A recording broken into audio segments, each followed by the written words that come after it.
Hi, welcome again to one of my videos. Today we're going to be talking about assumptions and expectations. How do you set standards? How do you set boundaries? What are they? And what is the currency to be able to negotiate and agree on all of those? And when's the best time to do it? So often what happens is at the beginning of a relationship, or even getting to know someone, there is a tendency that attraction makes you feel like you can't really jeopardize this initial situation. And so this is where a lot of people start, especially someone who's not a secure attachment style. A lot of people start to fear that they don't want to lose the relationship, and the lies begin to oneself. My name is Fiorella Martin. I specialize in childhood attachment trauma recovery in adults who want to create and be in a relationship that lasts without any more breakups. There was a book written a long time ago by a psychologist, which was called Lies at the Altar. Well, nowadays you need to make sure you don't lie to yourself just because you're attracted to someone. How do you set that standard for yourself? Well, that happens actually way before you even start sitting in front of another person, because attraction can make you decide that some of your needs, some of your expectation, and some of your standards can be put to one side because you are assuming this person in front of you is out of your league, or you've put them on a pedestal, or you think you're so attracted to them, and you'll talk about whatever it is later on. Obviously, in the first 30-minute meetup, you're not going to go into anything too deep. And it's interesting how it's much better to let the other person reveal themselves over time if there is enough of an attraction there, or interest. Or what I like to suggest is, how much do you like this person, and being close to them in their energy, do you have a sense of liking this person outside of the physical attraction, but actually who they're showing up to be as a person? When you have that and you want to keep seeing the person, then it's really important to make sure that you're able to, a lot of people say be yourself, but be honest with yourself as to what you want to know and how you set the expectation parameters without assuming things that haven't been discussed. Because there's a lot of factors in a quality relationship which need to be verified from both parties. One person wants to spend more time together, the other person wants to have more time on their own.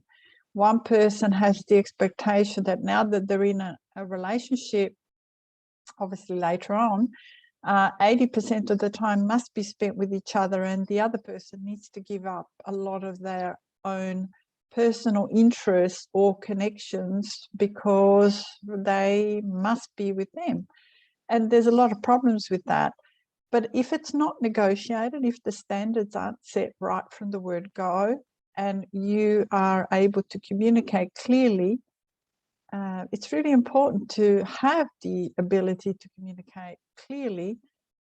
And that comes from knowing yourself enough, knowing your own values, knowing what you're wanting to have in a relationship, and to be able to set those standards. The other part of setting standards leads to boundaries. Boundaries is a word that is being used a lot. A lot of people don't realize that when you set a boundary, it is absolutely useless unless you have a consequence. Expressing a boundary is about protecting yourself from being hurt from other people's behavior. It can be anything, as someone has been raised that when they're having a conversation about setting their needs, or defending their needs, or defending their actions, they raise their voice. So a person could set a boundary saying, as long as you raise your voice with me, I'm not going to stand here and talk to you until you can actually lower your voice and speak calmly, logically and rationally about what has happened. And so the consequence is I'm going to walk out of the room, I'm going to get in my car, I'm going to go somewhere else, I might even stay somewhere else overnight.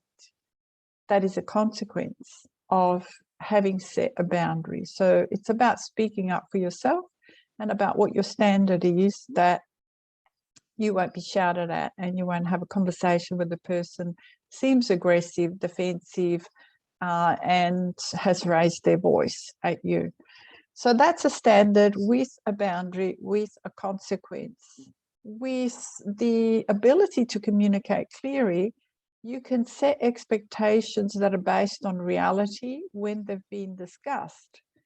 That avoids assumptions. Assuming something is a dangerous place to be, a dangerous concept, because once you assume something without having had the agreement from the other person, you're bound to be let down. You're bound to feel betrayed.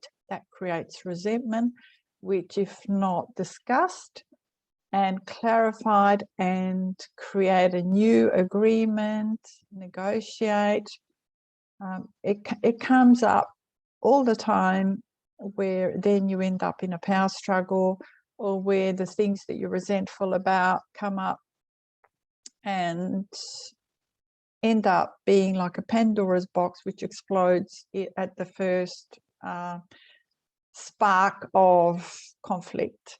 So the idea of having a quality relationship starts with being able to be honest with yourself, knowing yourself, feeling secure in yourself, and having those standards that allow you to communicate what's important to communicate, what's important to set a standard, what's important to set as an agreement rather than assuming an expectation.